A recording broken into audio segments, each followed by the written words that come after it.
Thanks for tuning into our podcast, Getting Down to Business. I'm Jill Brown, Academic and Career Advisor with the Boomer College of Business. And I'm Ashley Curtis, Assistant Director for the Bishop Center for Ethical Leadership. Thanks for tuning in to another episode of Getting Down to Business, where we bring you insights from Tampa Bay employers, leadership experts, and all of our USF campus resources. Woohoo! And today's guest is Dr. Priya Dozier, who is an Assistant Professor of Instruction in the Kate Tiedemann School of Business and Finance on the USF St. Pete campus. Dr. Dozier joined USF as a full-time faculty member in fall of 2019 in the School of Information Systems and Management at the Muma College of Business. Prior to joining USF, Priya served as a Vice President of Digital Solutions and Innovation at PSCU, a credit union FinTech organization in St. Petersburg, Florida. Dr. Dozier joined academia with nearly 20 years of experience in various roles in product management, product development, and business analysis in the financial services industry. And I'm excited from this bio to get to know you further. I've got two questions. Industry, all your experience, what would you say is one of your favorite, 20 years, product management, development, all that good stuff? Yeah, what comes to mind? Thank you. And thank you all for having me. I'm really excited to be here and to share my experiences and a little bit more about myself. As Ashley mentioned, I have about 20 years of financial services experience, so I'm fairly new to academia. So I'm still kind of getting used to the environment and kind of how things work. But one industry experience that I have that's kind of fun is in my previous role in product, when I was managing a software payments product, I had an opportunity to renegotiate the terms of a contract with a fairly large tech giant, and they're located in Palo Alto, California. And that experience, preparing for the negotiations, visiting the location, and kind of the way, as a vendor, the box that you're put in versus the kind of the front end user experience side of what that big tech company looks like is very different.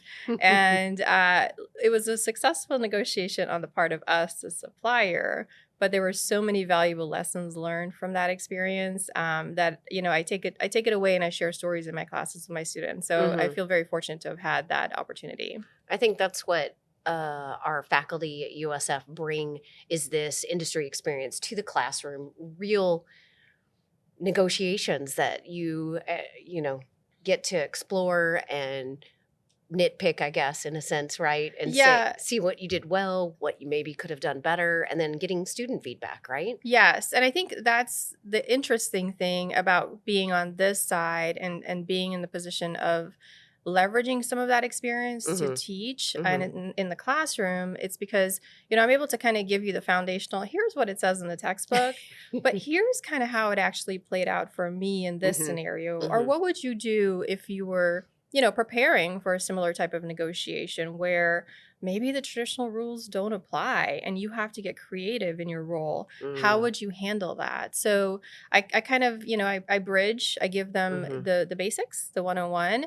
And then as a step up, I try to layer in, well, here's a scenario that I encountered. How would you handle that? And here's what we actually did. I like the creative side of that piece, putting students into that critical thinking helmet, I guess, headspace, but also the preparation and the research that goes into this to make that smooth negotiation. Because what we see on TV, I'm going to refer, is just the end result, right? You don't see all that legwork that went into into it. So, okay. Part two of my question was then, as you did mention you're newer to academia and USF, but what's one of your favorite things about working here at USF? So it's very humbling to me to be a part of people's learning journey. The fact that these students choose to be here, it's intentional. They want to grow and develop themselves. And for me, in my background, learning was an important step and factor in my life. I was the first one to go to college, first one to get my master's. I have my doctorate, but my family immigrated to the United States right before high school. So that was a long stretch for me. Yeah. And education really unlocked a lot of doors for me to be able to be in this position. And I feel very humbled, and I take that job very seriously, I'm just a little tiny part of where they want to go. And I feel very honored to be in that position. That We were just Yes. talking. Okay, were you thinking I was that? thinking the same thing. I walked in the doors today after being on vacation for a little bit, and humble would be a good word. I thought, I'm coming into our building, Kate Tiedemann School of Business and Finance. It's a beautiful facility and impacting students and the future and our future citizens and our democracy as a whole, you know, and just like, wow. I'm humbled to be a part of that journey. So thanks for bringing that to light. That's perfect. All right, Ash, Yeah. I'll let you know. So we want our guests to get to know you. They've heard a little bit about your bio and your background, but we want them to get the feel of you, the essence of Priya. So what Jill and I like to do is we play a 5-second game. Okay. So we'll take turns. Jill and I will do the card first. Jill, I will Would you give like you me the to timer. time? Yeah. There you go. So I will pick a card from the deck. Once I read the card, when I am finished, you will have 5 seconds. Jill will Wait, turn. can I add a disclaimer here? Yes. So I did not grow up in the United States, so pop culture questions might get me. I'm just putting that out there. They get most of our guests. Okay, fine. Honestly, it is the widest variety. Yeah. I don't even know if there are genres for these questions. they're It's everything. strange. Literally, we had utensils, so Yeah. Okay. but not cooking. Fantastic. It's negative for Jill. I Okay, love cooking. All right. here we go. Yes, I'm ready. Okay. Let's hope I picked a good one. It's the What's your deck. mic? Okay. Ooh, yeah. Ooh. Name 3 red foods. Okay, apples, strawberries, and I don't know. Raspberries. Raspberries, I'm gonna yes. help you. There we go. Singing the same thing. All right. Yeah. We're All on right. it. Look at you Okay. guys. I was going to keep the timer and Oh, just yeah. do the timer for You us. keep the timer. All right, so you get to ask us a question now. Yes. Let's go. And if no. we're struggling, you can help us too. How's that? the we're about timer team. really makes it We're about like, team. It's See, stressful, rough. right? Wasn't Yeah. pop culture. All right. That's why I'm having this coffee. Wait. Oh, no, this is too hard. I don't even know the answer. I can't help you with that one. Okay, good.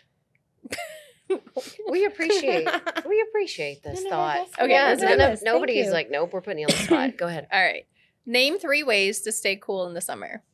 Air conditioning, going to the mall, the pool. Cool. Yeah. Good It'll job. just be a timer today. It's all good. Awesome. Thank you for playing. All right. Now we're going to get down to business. Okay. For our guests who are just listening and tuning in for the first time, can you give us a brief overview of what is FinTech? Sure. So, in the bare minimum definition of FinTech, it's a combination of financial, the fin, and technology, tech. That's the combination of those 2 words, right? Yep. I like to extend it a little bit further and kind of have FinTech be defined as technology enabled. It's innovations that's really changing the way the business is operating. So from new business models, new products, new ways of doing internal operations, the technology is really kind of the driver that's changing the way that the financial services industry is operating. And quite frankly, I sometimes get ambitious and extend it to technology is changing the way we're all operating in many industries. So what we're learning in financial services and in FinTech, we can eventually extend into other industries as well. I like that. I need the breakdown every single time. I love that this is our 3rd episode on FinTech. It's something that's been around kind of, I feel like, underground in a sense. And now it's being brought to the fore. Were you going to, did that stimulate? Yeah, go ahead. Yeah. So that's an excellent point. So being 20 years in financial services, what I actually did was most of my roles were building technology and enhancements on our financial products. So I always joke that I've been in FinTech before it was a sexy word. Okay, before we gave it this fancy name and title, that's all we did was build financial technology. I worked for providers of technology to some of the biggest banks and payments providers and merchants. But behind the scenes, I was always kind of towing the line between business and tech. And so now I'm excited that we have kind of a formal definition of it and new ways to learn about it. Yeah. All right, awesome. We're going to just keep going, plowing into this now full force. What is your role with the USF's FinTech program here in the Kate Tiedemann School of Business and Finance? Sure. So I'll take a little step back and then kind of bring us up to date on where I am today. But in my bio, I joined USF in 2019, right before consolidation. So I joined in the School of Management back then in the Muma College of Business. And then after consolidation, I was in the School of Information Systems and Management. And in both of those roles, I leveraged my experience, leadership experience. I taught classes in management discipline, information systems. Before joining USF, I was an adjunct teaching new product development at the graduate level. So I've been able to kind of really, tap into my experience in teaching in a Muma College of Business. But when I saw the opportunity that we were kind of opening up a little bit more in terms of FinTech, I decided to try to join this Kate Tiedemann School of Finance because I feel like the roles in FinTech really align well with my background. So this is actually my first semester teaching in the Kate Tiedemann School of Finance, and I am an assistant professor of instruction here. And I'm very, very excited because I feel like I can bring more formality to the FinTech and the terms and the things that are disrupting our business, and also bring in some of that experience. I'm super excited to be here and to it's a place that it feels like I'm teaching what I've been living for about 20 years. So it was a good match for me. Awesome. The courses that we're offering now at USF, could you elaborate on some of that to help students understand what we're bringing to them so that they can have this exposure now and then moving it forward out into their career? Sure. So I'll give a plug for a couple of courses that I'm currently teaching. So for students who are curious about FinTech and maybe a little bit nervous about the tech part of FinTech, meaning hands-on keyboard programming. Yeah. Okay. So don't be scared. Take the Foundations of FinTech class. That's a course that I teach both at the graduate and undergraduate level. Okay. And what we do in there is lay the foundation out for you, right? What is FinTech? What does it mean? What are a couple of technologies, the products that are being disrupted, and then what's the future look like? From there, you can then springboard. If you are more of that technically inclined person and want to go into programming for FinTech, for example, you can then take courses that help you to get that technical side. If you want to learn more about the business side, I teach FinTech and payments technology. So I kind of look at the payments business model, what that looks like, who's disrupting it, why are all these tech players focused on payments? As a student, you can start with the foundations courses and then expand in. We have a master's in FinTech, and we are working on bachelor's in FinTech as well. That's new. Yes, and we have had a concentration in FinTech for the master's students at the graduate level. Yeah. So now we're expanding and kind of making it its own standalone program. Wow. Yeah. Okay. I want to ask a question about the courses and the programming, because it's not huge. I mean, you're learning some of the basic languages that build on, because programming, as I found out, looking at career changing different things, there was such a huge push like 15 years ago. Oh, we're going to need so many, the IT industry, right, is just exploding.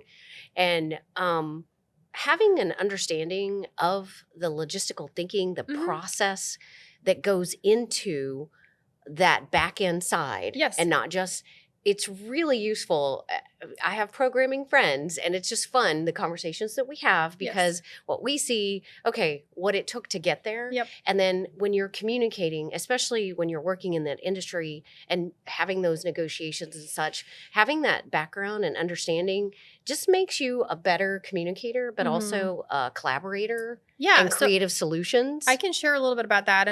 And so I actually did my undergrad in management information systems. So it was a combination of programming and business. And it was new at the time, hot, for the Y2K crisis, which I'm very dating myself now. But I learned to program in languages that are probably obsolete now, right? I don't think anyone programs in COBOL except for certain very, very old school systems. Right. But what I tell my students is the technology will always change, But what was valuable to me from learning how to program is the if then else. There's always, no matter what problem you approach, you have the template to ask the right questions, to understand it, and then to be able to kind of either break it apart or put it back together to be able, like you said, to communicate. And those foundational steps apply no matter what. And it's even more critical for business students as well, because as you're looking at new technology, right? Technology does not exist in a vacuum. We don't go and pick a piece of technology to use in our business for the fun of it. There's always a business element. There is strategy. There is the use case. There is the ROI. So you have to kind of understand both.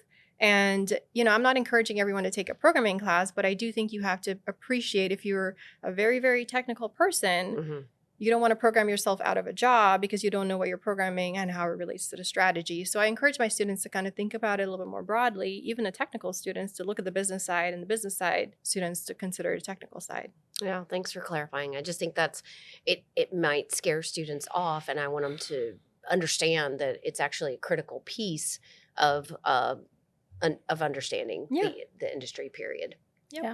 And one of the things I was thinking as you were sharing a little bit about the courses, I know you and I were talking the other day about some of the industry leaders that you're pulling into your classes. And so I think there's something really exciting about this space where it's very experiential, and the work that I think you and other faculty in the FinTech space are doing are really trying to bring in that real world experience for our students. Yeah, and that's something I'm really excited about, right? Coming from industry, I know that we can teach concepts all day long, but until you start to see it in practice, it's hard to kind of make the connections. And of course, in business, we don't have a lab of people that we can just go experiment with.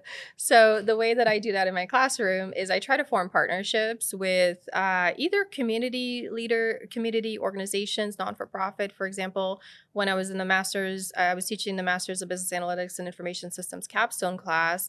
I had a very strong relationship with the city of St. Petersburg, and I gave my students a chance to analyze the city of St. Pete data that helped them to make strategic decisions, where they were going to develop economically and where they needed to put the resources. And for that, to me, the students got a chance to get experience working in data that probably is not as perfect as they're used to from their textbook or from, what's been given to them so far. So they had to make decisions on trade-offs, how to, if something's missing, what do you do? And that's how the real world works. And so I've kind of continued that into the FinTech courses. For example, in my FinTech and payments class, I formed a partnership with a FinTech startup, and I'm so excited. We're working with them to kind of help them develop their strategy to scale up. They're growing rapidly, but they have a lot of questions about new markets and payments and competitors and things like that. So I formed a partnership with them so that our students can work on projects to help them achieve their goals. Real world projects, real world solutions. Yes. That's great. Yeah. Which really kind of ties into our next question. How do all of these courses, our undergraduate and graduate FinTech courses, prepare students for a career in finance and the financial services industry? Sure. So if you're entering the financial services space, you have to be aware of the changes that are happening with technology. Whether if you're working at an organization and they're providing services directly to the consumer using a FinTech product or a new type of technology, you need to understand how revenue is earned and how the financials behind it. Similarly, internally, a lot of organizations are using AI, artificial intelligence tools, to be able to improve their back office operations.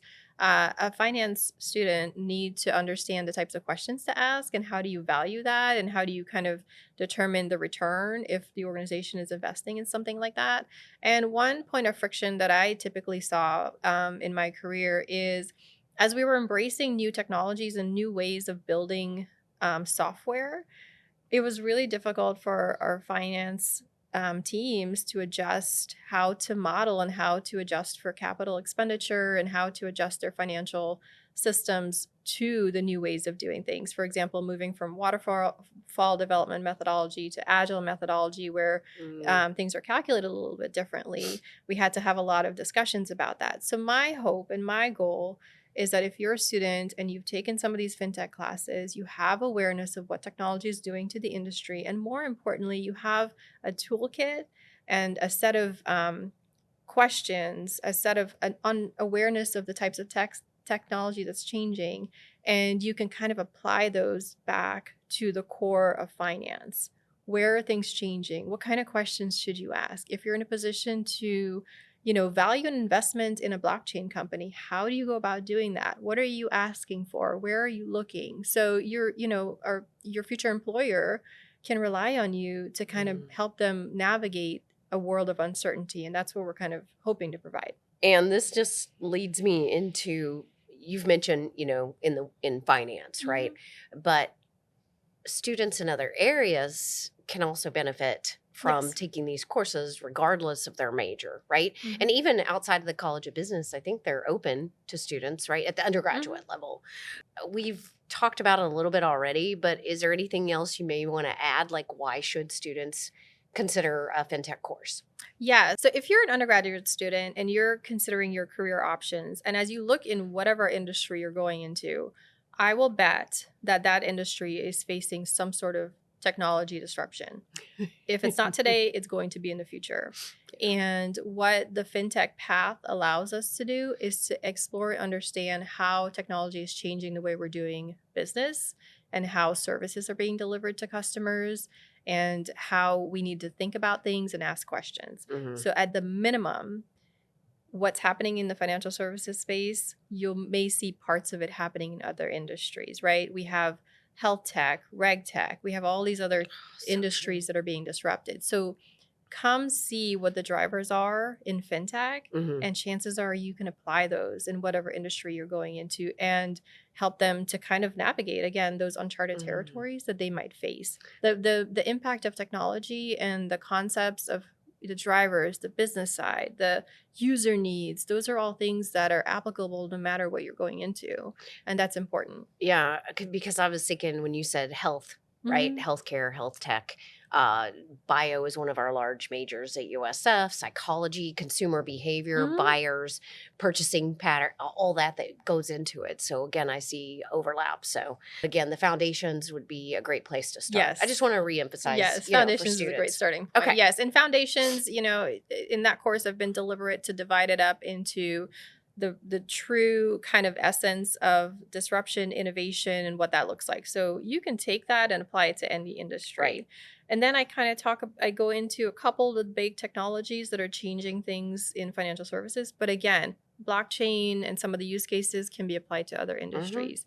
I also look at specific financial products. So even if you're not going into the financial services industry, chances are you've probably used a product like Venmo or a wealth management solution or something. You've used something that you can relate to. And then we kind of look at the future and, things like faster payments and the way that the landscape is changing. So again, even if you don't work in finance, chances are there's some force that's going to be affecting whatever industry you're going in. And hopefully you're leaving with some of the tools to be able to navigate those. Yeah, we all use money, and how we use money now has changed dramatically. We were talking with Michael as well as Xavier with the other episodes, the end of checks, credit cards, and now almost that is, it's all on your phone. Anyway. Yeah. So this actually ties in as we think about the evolving landscape and we look at the future. Our question for you is, how do you see FinTech changing and shaping the future of the finance industry? I think one of the interesting things about FinTech is it depends on the geographic location that you're looking at. And for example, there are big forces that could affect the financial services industry in the United States. For example, real-time payments is one that a lot of FinTech companies are talking about.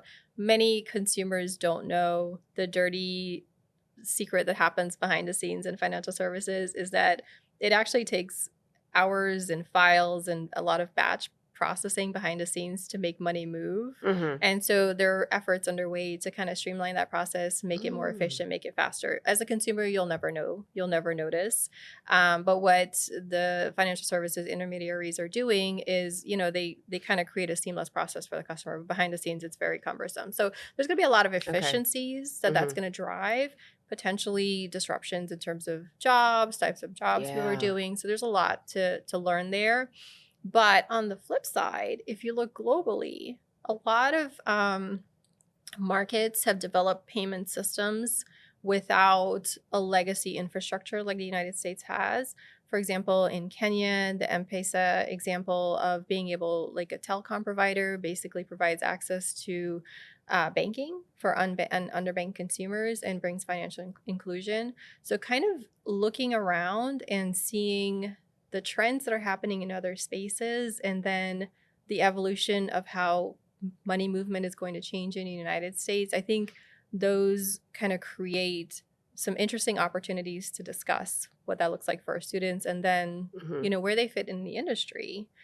Where do they want to go? What are they curious about? What role can they play? So I think those are really, really kind of exciting areas to look at. I think that's great. Thank you. I feel like we've had this discussion in the sense of our educational system too. Finance, it's a basic necessity, but yet we're not necessarily taught until college when and you have to make decisions. You've got financial assistance, scholarships, loans, whatever it might be, grants. But how do you afford furthering your education, right? Buying your first home, a checking account, credit. What does that even mean? If you don't have that exposure experience, and you talk about your family coming, right? First generation college, there's so many factors. I feel like FinTech is pushing and exposing all of society to financial terms and what it means at an earlier age, which is so important and so valuable for all of us to progress as a society. Yeah, and that's an interesting point. I think one of the key places that we see a lot of fintechs starting and playing a role in is financial inclusion and trying to reach un- and underbanked consumers, which is something legacy providers have been trying to do for a while, but haven't done a very good job because of their business model. So we're kind of seeing, fintech kind of sidestepping some of the traditional ways that we've done business and trying to reach some of those consumers and, giving them robo wealth advisors and giving them, we saw a use case that I cover in one of my classes is the whole Robinhood GameStop situation, right? It's a case study that we do, and how those investors kind of shook things up a little bit. And what does that look like? So, and there's a big driver of some of the fintech trends is the decentralization of finance, right? Which is a huge topic to talk about. Probably not for this podcast, but we do kind of understanding the undertones of that. Will kind of highlight some opportunities for legacy financial services providers, as well as understanding where and why fintechs are emerging, in the places that they are.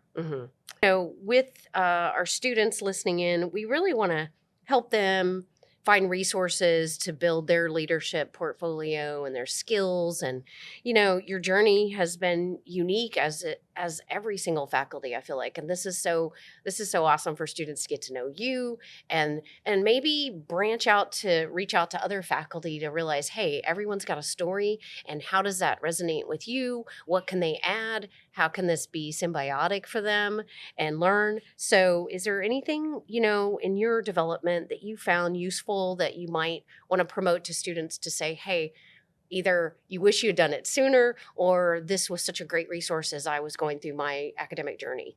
Yeah. So the one lesson that I learned, coincidentally, is the value of learning and to always keep learning, because you're in a state of learning right now, right? Because you're seeking it.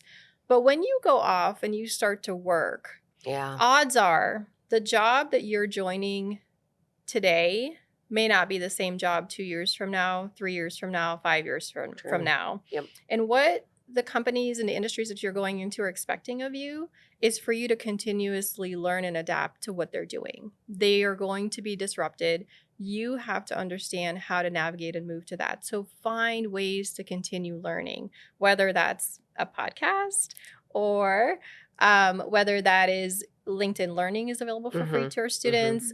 We have a FinTech certificate for people who just want, kind of the high level overview of FinTech. So if you go into an organization and people are curious about what does this mean, that's a good starting point for them if they're not already in school. But continue to learn. Organizations are moving towards more learning environments. And a key part of that is the individual being able to embrace that they may not know everything and that they have to continue to seek knowledge. That was a big learning point for me throughout my entire educational journey and that coincidentally is one of my strengths from StrengthsFinder is seeking kind of new knowledge and trying to learn as much as I can. And that's why I love the academic environment for me personally is I am always learning. So I'm always, finding new things and asking questions, and that's the undertone of everything. Priya, I just have to say it has been such a pleasure having you on set today. I think your curiosity and your wealth of knowledge really shows. It's here in this podcast, and I can think of no better faculty based on your experiences to be teaching these courses with our FinTech program. So thank you. Thank you for your time. And before you wrap, if students, because we have had, there are a lot of terms that we're using and things. And even me, I was like, what does she mean by legacy? And so if students are unsure about FinTech and just some things, would it be okay for them to reach out to you, email you or something? Of course. I mean, take my class. Yeah. Yes.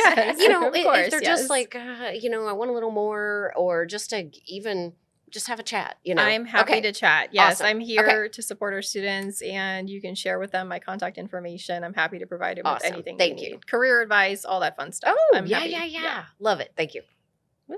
All right. That's a wrap. Thanks for tuning in to another episode of Getting Down to Business. We'll see you soon.